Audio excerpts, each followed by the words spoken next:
네, 여러분 오늘은 빌립보서 19번째 시간입니다. 마지막 빌립보서 강의 시간인데요. 오늘 제목은 복음으로 맺고 은혜로 품는 교회, 은혜로 품는 교회라는 제목으로 하나님 말씀 증거하도록 하겠습니다. 우리 좌우에 계신 분들과 반갑게 한번 다시 한번 인사하실 때 하나님의 은혜가 함께 하시길 원합니다 하고 한번 인사해 주시면 좋겠습니다. 하나님의 은혜가 함께 하시길 원합니다. 아멘. 네. 여러분 아침에 요즘에 파크에 나가면 가장 많이 보는 장면 혹시 뭔지 아세요? 러닝 하시는 분들.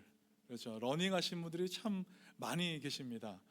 저는 러닝을 잘 못하는데 저희 그 아내는 러닝을 너무 잘해요.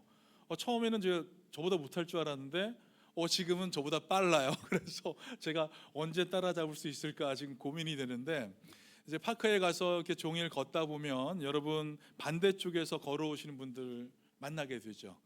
그럼 이렇게 스쳐 지나가게 되는데 그때 어떻게 하시나요? 굿모닝 하고 인사하시죠. 어떨 때는 저희가 손을 올려서 하이라고 제스처를 취하고 인사를 하곤 합니다. 그런데 여러분 솔직히 말하면 이 단순한 인사가 어떻습니까? 참 어렵고 불편합니다. 잘 모르시는 분들이 지나갈 때 좀 어렵고 불편한 마음이 있습니다. 특별히 한국 사람들, 동양 문화를 가진 사람들이 좀 더 그런 것 같아요. 누군가 환하게 웃으며 인사를 받아주기도 하지만 어떤 사람은요, 눈길조차 주지 않은 채 스쳐 지나가는 경우도 있습니다. 그럴 때 제가 머쓱해지는 거죠. 내가 괜히 인사를 했나? 그 다음부터 인사하지 말아야지 라고 생각이 들 때가 있다는 것이에요. 그럴 때면 이런 생각도 들어요. 요즘에 여러분 MBTI 테스트 많이 아시죠? MBTI 보면 이제 내성적인 인트라 버전이라는 사람이 있고 엑스트라 버전도 있잖아요. 인트라 버전이 갖고 있는 사람들 이제 얘기를 많이 합니다. 낯선 사람에게 먼저 말을 거는 것이 어색하다라고 얘기해요. 그래서 이분들은 저는 I라서 원래 그렇습니다라고 얘기합니다. 물론 사람마다 성향의 차이는 존중받아야 할 것입니다. 그런데 여러분 오늘 본문에서 사도 바울은요, 우리 모두에게 인트라 버전이든 엑스트라 버전이든 상관없이, 외향적이건 내향적이건 상관없이 우리 모두에게 이렇게 명령하고 있습니다. 각각 그리스도 예수 안에서 무난하라. 여러분 여기에는 예외 조항이 따로 없다라는 것이에요.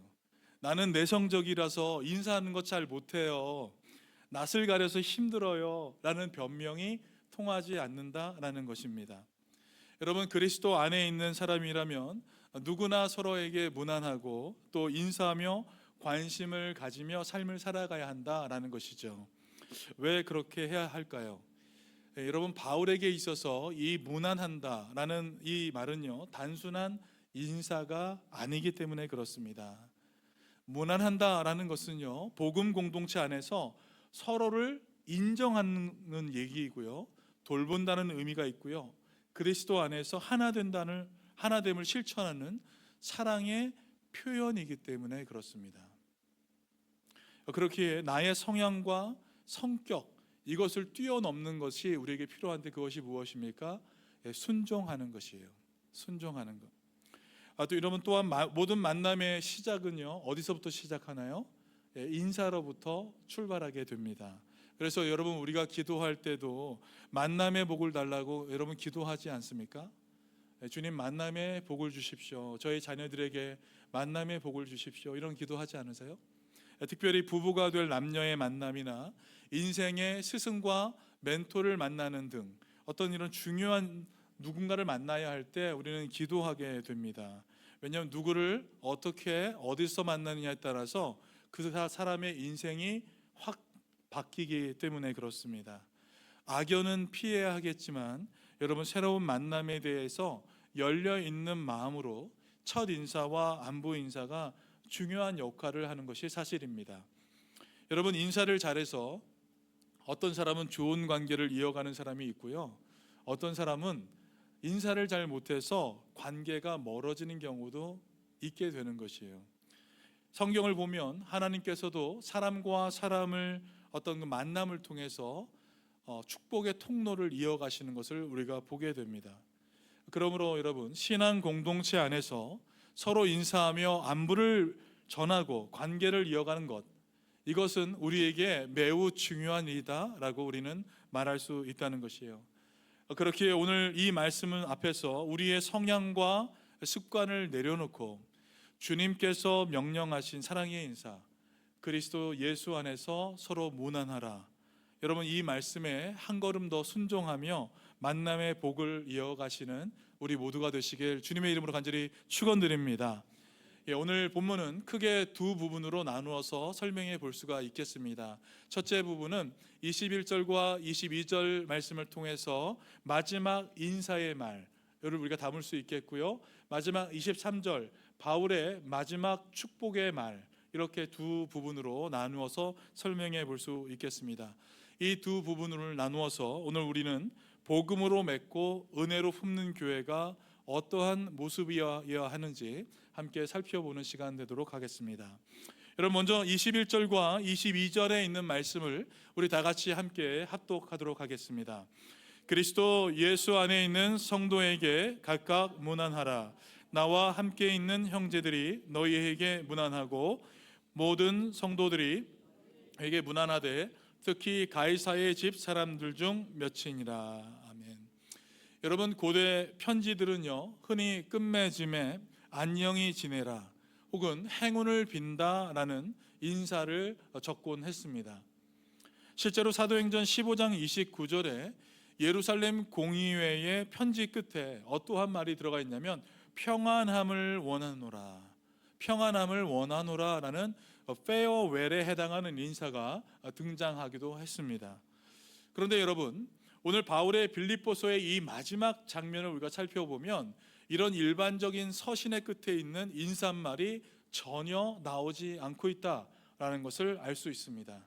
그 대신 성도, 형제들, 그리스도 예수, 주, 그리고 은혜라는 단어가 마지막 장면에 모두 들어가 있다는 것을 우리는 발견할 수 있습니다.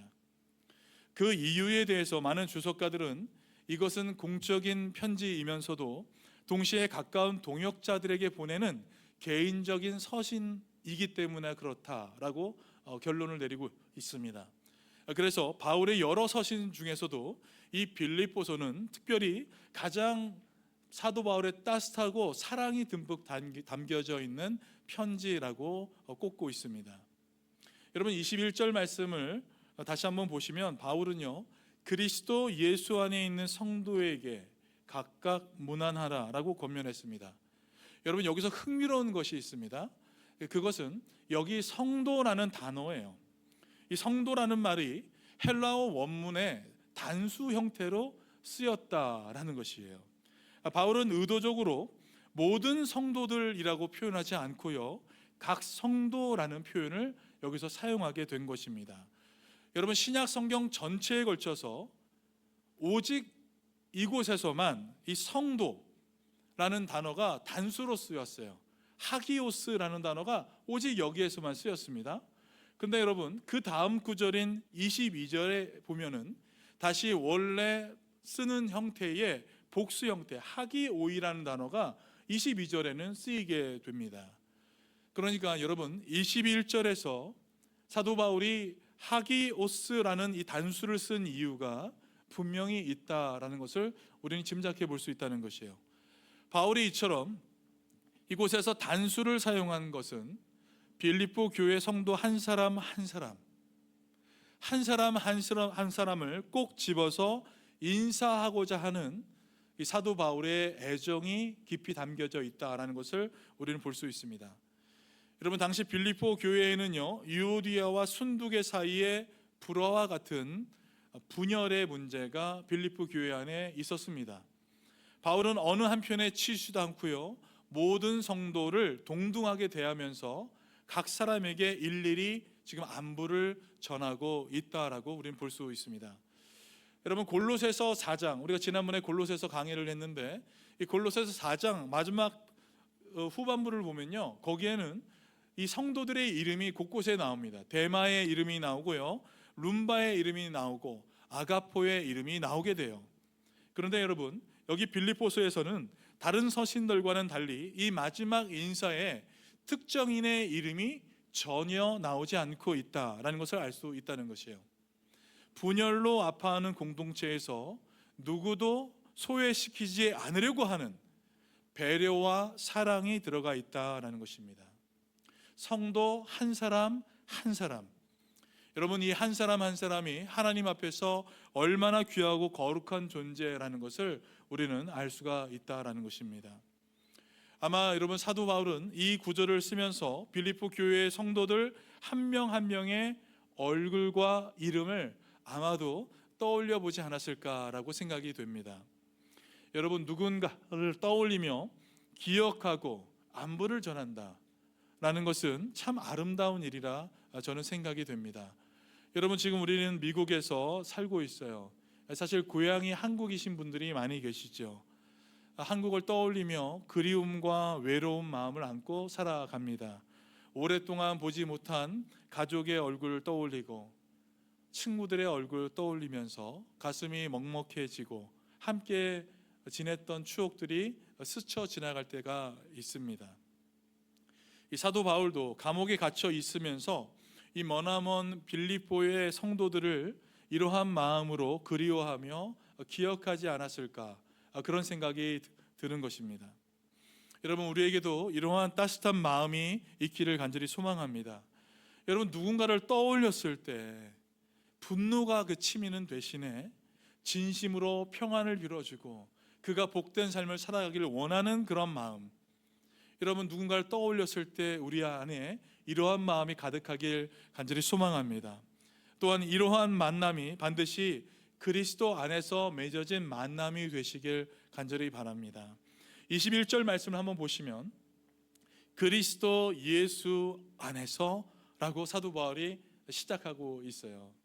엔 그리스도 예수, 엔 그리스도 예수. 이 표현은요, 사도 바울의 서신에서 가장 많이 등장하는 표현법 중에 하나입니다. 성도들의 만남이 교회 안에서, 주님 안에서 이루어지는 영적인 관계라는 것을 분명하게 밝혀주고 있다는 것이에요. 여러분, 복음으로 맺어진 성도들 간의 교제를 지금 가리키고 있다는 것이죠. 이것이 사실 우리 인생에서 가장 중요하다 말할 수 있을 것입니다. 여러분, 우리가 환난 중에도 고독과 외로움 속에서도 안부를 물을 수 있는 그 근거는 무엇이에요? 바로 우리 모두가 엔 그리스도 예수, 예수 그리스도 안에 있기 때문인 줄 믿습니다. 여러분, 그렇기 때문에 우리는 서로에게 안부를 물을 수가 있다라는 것이에요. 21절 후반부에서 바울은요, 나와 함께 있는 형제들이 너희에게 문안한다 라고 빌립보 교회 성도들에게 얘기해 주었습니다. 여러분, 바울이 지금 어디에 있습니까? 로마의 감옥에 갇혀 있어요. 그런데 여러분, 그곳에서 바울은 혼자 있지 않다라는 것을 우리는 알 수 있습니다. 함께 복음을 위해 수고하는 동역자들이 곁에 있었다는 것이에요. 여기서 함께 있는 형제들이 정확히 누구인지 밝히지 않고 있습니다. 그런데 우리가 빌립보서 서두에 바울과 디모데라고 언급된 곳으로 보아서 디모데가 함께 있을 수 있겠고요. 또 이 편지를 전달한 에바브로디도도 함께였을 것입니다. 또 빌립보서 1장 14절의 말씀을 보시면 형제 중 다수가 담대히 하나님의 말씀을 전하게 되었느니라 라고 한 것을 미루어 볼 때 바울 주위에는요, 복음에 동역하는 많은 로마 성도들이 함께 모여 있었다라는 것을 우리는 짐작해 볼 수 있습니다. 이 모든 형제들 역시 빌립보 교회에게 안부를 묻고 있다, 사도 바울이 그렇게 얘기했어요.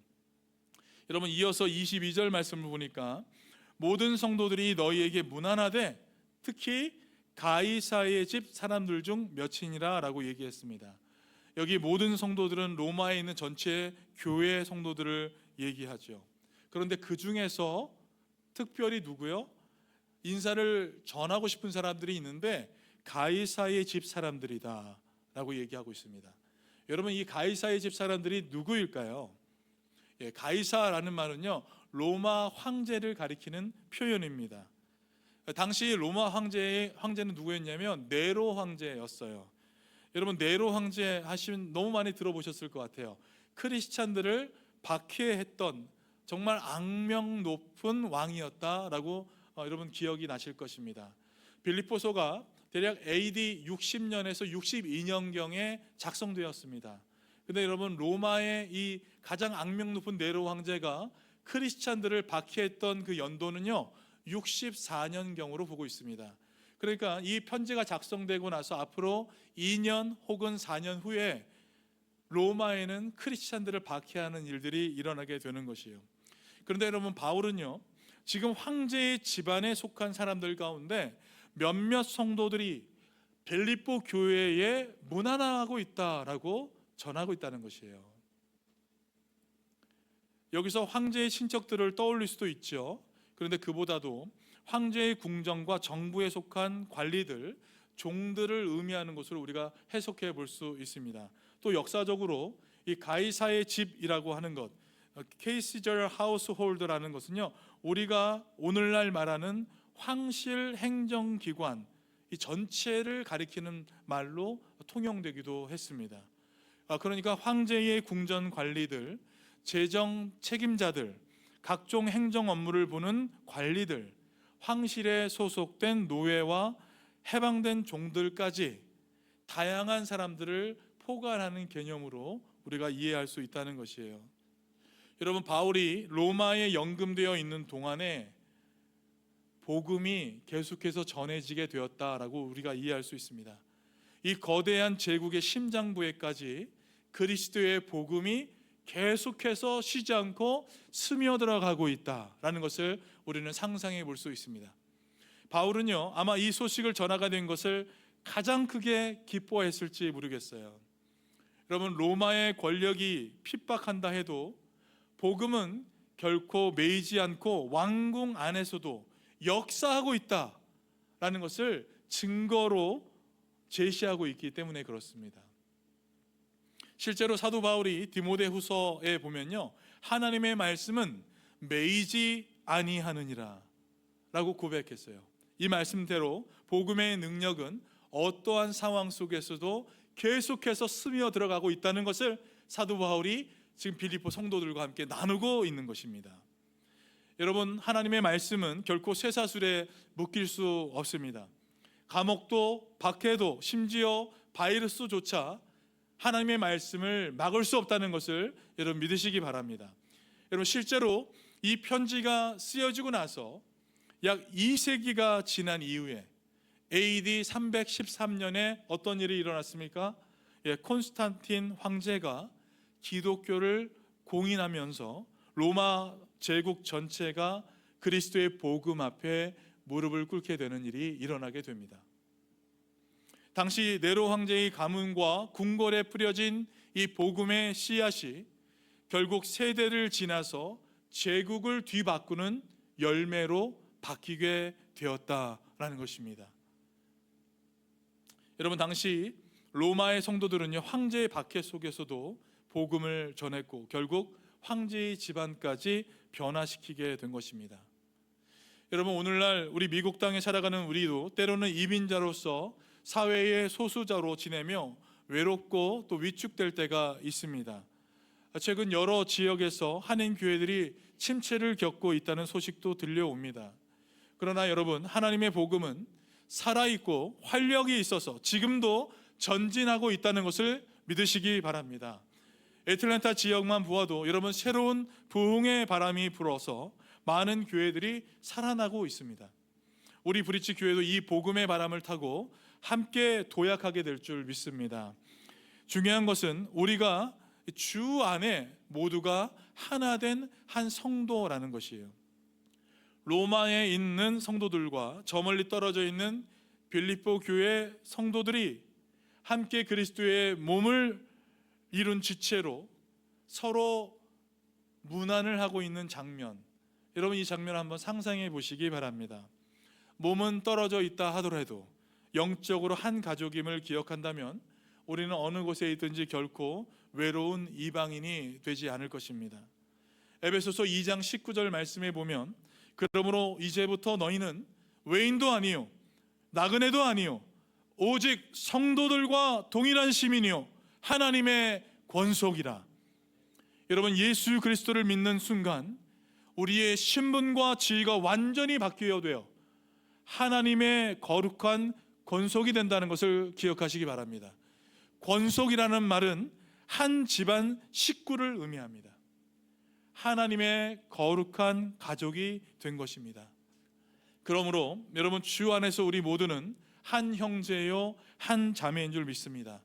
이 사실을 기억한다면 우리는 어떠한 현실의 장벽도 교회의 연합과 복음의 전진을 막을 수 없게 되는 것입니다. 여러분, 다시 본문으로 돌아와서 바울이 빌립보 교회에 당부하는 것을 다시 한번 우리가 집중하기를 원합니다. 성도들에게 각각 문안하라라는 것이었어요. 각각 문안하라. 공동체 안에 모든 성도들 차별 없이 환영하고 안부를 전하라라는 것입니다. 여기서 문안하다라는 이 말의 어원은요, 아스파조마이라는 단어예요. 단순히 안녕 혹은 하이라는 의미가 아니고요, 상대를 반갑게 맞아들이고 환영하며 끌어안는 것, 이러한 단어가 여기에 쓰여지게 되었습니다. 기쁨으로 환영하고 마음으로 포용하는 인사가 성도들의 문안이다라는 것이에요. 여러분, 오늘날 남미 브라질이나 유럽에 가면 처음 본 사람들도 어떻게 인사합니까? 볼에 입을 맞추고 이렇게 인사를 하지 않습니까? 문화는 달라도 진심으로 반갑게 맞아들이는 이 마음만은 통하는 것 같습니다. 바울 시대에도 이 편지의 마지막은 이렇게 맺었어요. 거룩한 입맞춤으로 서로 문안하라. 서로 입맞춤하면서 문안하라고 마무리했습니다. 여러분, 그만큼 성도들 사이에 이 따뜻한 교제와 사랑의 인사가 너무나 중요했다라는 것을 우리는 알 수 있습니다. 바울은 주 안에서 이런 참된 인사를 서로 간에 나누라고 지금 권면하고 있는 것이에요. 빌립보 교회의 현실은 유오디아와 순두계의 다툼 등으로 서로 얼굴 보기가 불편한 그런 상황인 것입니다. 그러나 바울은 그럼에도 불구하고 모든 성도가 서로 문안하며 하나 되기를 바라는 마음에 이 편지의 마지막을 이렇게 기록하고 있었던 것입니다. 여러분, 이것을 우리의 가정으로 한번 적용해서 살펴보기를 원합니다. 여러분, 가정은요, 세상에서 가장 작은 교회예요. 여러분, 맞습니까? 하나님께서 최초로 세우신 공동체가 우리 가정입니다. 그렇기에 그 안에서도 문안하는 것, 마음을 전하고 안부를 나누는 사랑의 인사가 우리 가정 안에서도 끊이지 않아야 할 것입니다. 하지만 여러분, 우리는 종종 가장 가까운 사람에게 가장 인색할 때가 있습니다. 부부 사이에서도 고맙습니다, 수고했어요, 사랑해요 라는 말을 잊어버리고, 또 부모와 자식 사이에도 오늘 하루 어땠니? 괜찮니? 같은 따뜻한 안부를 건네는 그런 말들이 사라진 채 서로 각자의 방으로 들어가 버리고 맙니다. 만일 우리가 여전히 내 기분이나 피로 혹은 자존심에 따라서 누군가에게는 말을 걸고 또 누군가에게는 침묵한다면 그것은 여러분, 우리의 시선이 여전히 십자가가 아닌 나 자신을 향하고 있다는 것을 우리가 깨달아야 할 것입니다. 그러므로 사랑하는 성도 여러분, 주 안에서 서로 마음을 열어 인사하시기 바랍니다. 교회 안에서 서로 인사하시고요, 어디서요? 또 가정 안에서도 부부 간에, 부모와 자식 간에 여러분 반갑게 인사하는 그런 문화가 생겨나길 간절히 소망합니다. 이것이 우리 주님께서 우리에게 원하시는 모습이며 복음으로 맺어진 교회를 세워가는 길이라는 것을 여러분 기억하시기 바랍니다. 하나님께서 우리의 작은 이 순종을 통해서 복음 안에서 화해가 일어나고요, 이 복음 안에서 용납이 일어나는 아름다운 교회의 모습으로 우리가 세워지게 될 줄 믿습니다. 마지막 말은요, 23절에 있는 말씀입니다.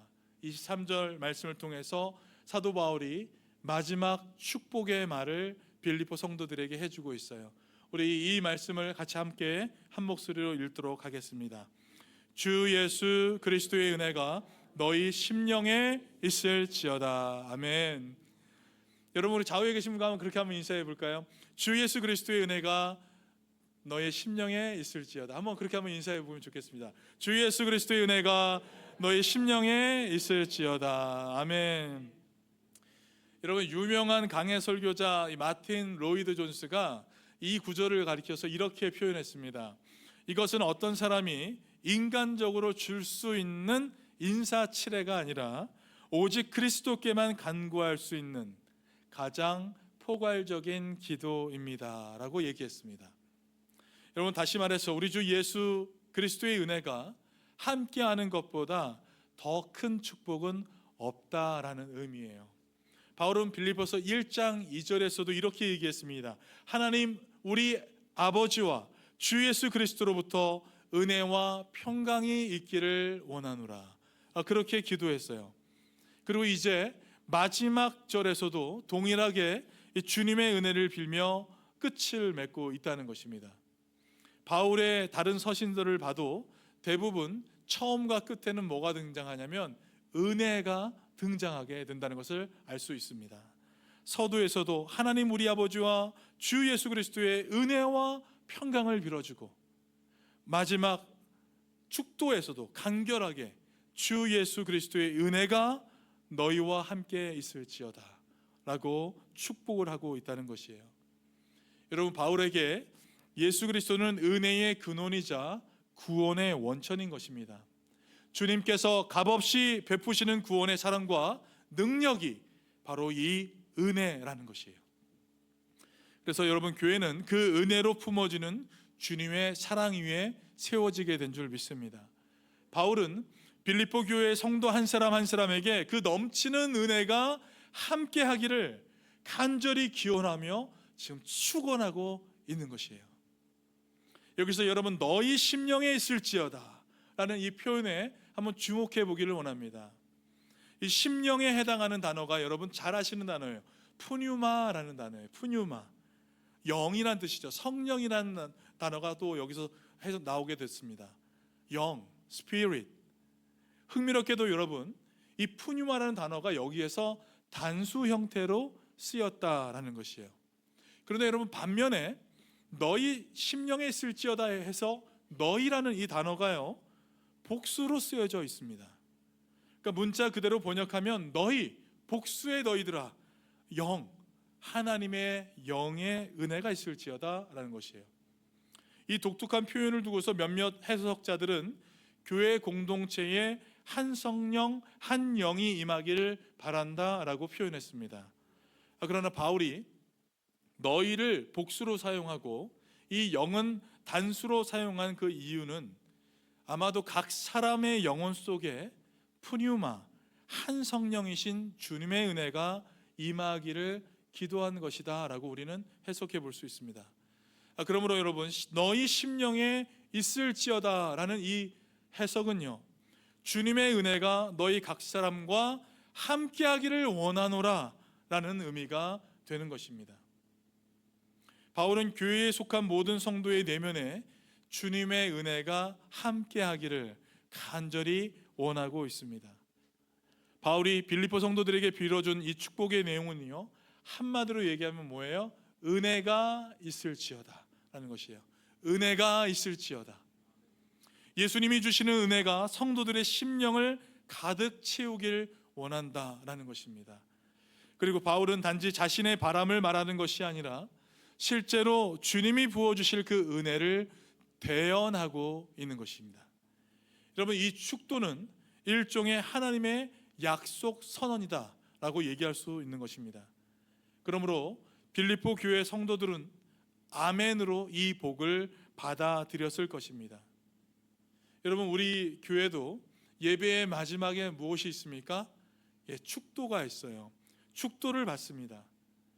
여러분, 그럴 때 이 사람 목사인 축복이 아니라, 이 사람의 축복이 아니라 성삼위 하나님께서 친히 여러분 각 사람에게 은혜와 평강을 주시는 선언이라는 것을 여러분 믿으시기 바랍니다.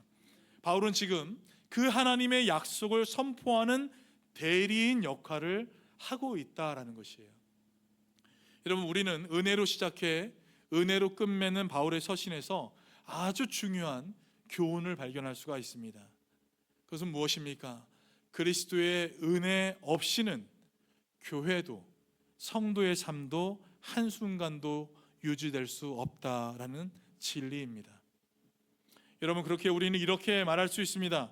성도는 은혜로 구원받을 뿐만 아니라 은혜로 유지되고 은혜로 다스림받고 유지되며 은혜로 지켜지고 강건케 되며 은혜로 거룩해지고 모든 것을 행할 능력을 얻게 된다. 할렐루야. 아멘. 여러분, 우리는 은혜로 살아가는 존재인 줄 믿습니다. 우리가 누리는 용서와 위로, 평강과 기쁨, 담대함과 교훈, 이 모든 것들은 다 하나님의 은혜를 통해 우리에게 공급되어지기 때문입니다. 그렇게 여러분, 우리는 은혜 없이는 한순간도 넘어지지 않을 수 없고 은혜 없이는 우리는 숨 쉴 수조차 없게 되는 것입니다. 오직 하나님의 값없는 호의와 사랑이 우리를 붙들고 있을 때에만 우리가 믿음 안에 설 수 있다는 것을 여러분 기억하시기 바랍니다. 여러분, 바울은 일평생 은혜를 의지했습니다. 편지의 처음과 끝마저 은혜의 고백을 가득 채웠어요. 사랑하는 성도 여러분, 은혜가 충만한 사람, 하나님의 은혜가 언제나 함께하는 사람이 되시길 주님의 이름으로 간절히 축원드립니다. 예수님의 은혜는요, 우리를 구원할 뿐만 아니라 능력 있게 변화시키는 힘이십니다. 그렇게 여러분, 여기까지 인도하신 그 하나님의 은혜, 그 하나님의 은혜를 날마다 갈급하며 간구하시는 저와 여러분의 삶이 되시길 간절히 소망합니다. 말씀을 맺겠습니다. 여러분, 부활하신 예수님이 제자들 앞에 나타나셨어요. 그때 두려움에 떨며 다락방에 모여있던 제자들에게 예수님께서 세 차례에 걸쳐서 이렇게 얘기하셨습니다. 요한복음 20장 19절, 21절, 26절에 너희에게 평강이 있을지어다. 여러분, 그렇게 우리 예수님께서 안부의 인사를 전해주셨습니다. 여러분, 느헤미야는 페르시아 제국의 높은 관직에 있으면서도 동족을 향해서 이렇게 얘기했어요. 하늘의 하나님이 우리를 형통하게 하시리라. 먼저 안부와 격려를 전하게 되었습니다. 여러분, 룻기 2장 4절에서도 보아스도 자기 밭에 추수하는 일꾼들에게 찾아가서 이렇게 얘기했어요. 여호와께서 너희와 함께 하시기를 원하노라 라고 먼저 인사를 했고요, 일꾼들 역시 보아스에게 이렇게 화답했습니다. 여호와께서 당신에게 복 주시기를 원하시나이다. 여러분, 성경 곳곳에 문안으로 시작해서 문안으로 마치고 있다는 것을 우리는 볼 수 있습니다. 이처럼 여러분, 하나님의 사람들은 먼저 축복의 인사를 건네는 사람이라는 것을 기억하시기 바랍니다. 여러분, 우리 교회도 그리스도 안에 함께 지어져가는 공동체입니다. 주님은 교회를 당신의 몸이라 하셨고요, 우리를 서로 지체로 삼아 주셨습니다. 그렇게 우리는 서로를 돌보고 안부를 묻고 함께 울고 함께 웃으며 자라가야 하는 그런 공동체라는 것을 여러분 기억하시기 바랍니다. 오늘 예배를 마치고 이제 흩어져서 또 친교 식사를 하실 텐데 그냥 스쳐 지나가는 그런 만남으로 여기지 마시고 옆자리 성도와 먼저 한번 인사를 나누시기 바랍니다. 한 주간 평안하셨습니까? 주님의 은혜가 함께 하시길 바랍니다 라고 문안하며 축복해 주시기 바랍니다. 여러분, 앞에 한번 나와 있는 글을 한번 같이 한번 읽어볼까요? 시작. 한 주간 평안하셨습니까? 주님의 은혜가 함께 하시길 바랍니다. 좌우에 계신 분들과도 한번 얘기해 보겠습니다. 시작. 한 주간 평안하셨습니까? 주님의 은혜가 함께 하시길 바랍니다.